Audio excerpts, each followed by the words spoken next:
The triggers you had when you were watching the Trump-Zelensky meeting are valid and more than likely point to the places where patriarchy has harmed you.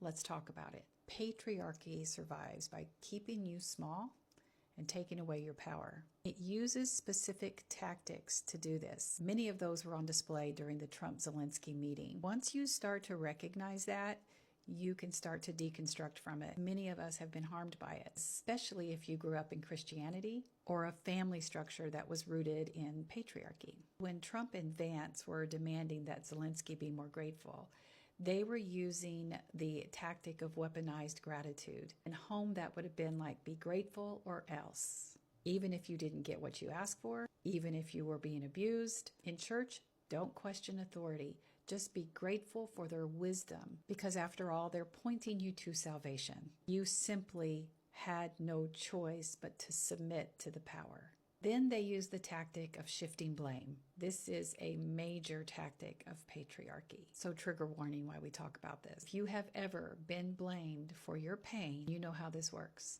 It's never the abuser's fault.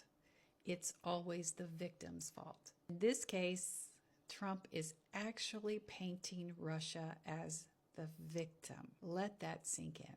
Then you saw control through humiliation. The reporter who mocked Zelensky for his clothes. Even though we all know Elon never wears a suit.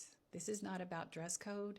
This is about power. And it's also about distraction. What Trump and Vance knew, that if they actually focused on the real subject, which was Russia's invasion of Ukraine, they would lose the narrative. Allowing a reporter to mock a leader of a country who is being invaded contributed to the distraction that Trump and Vance were trying to create during that meeting. The entire exchange was textbook patriarchal oppression. And it's not just in politics, it's how it works in our homes, it's how it works in our churches, and it's how it works in our society. But once you see it, you can start to heal from it and you can reject its power. I break all of this down in my latest YouTube video and I write about it on Substack, so you can go over there and learn more. Those triggers that you had when you were watching that meeting, they were pointing to the places where you needed to heal.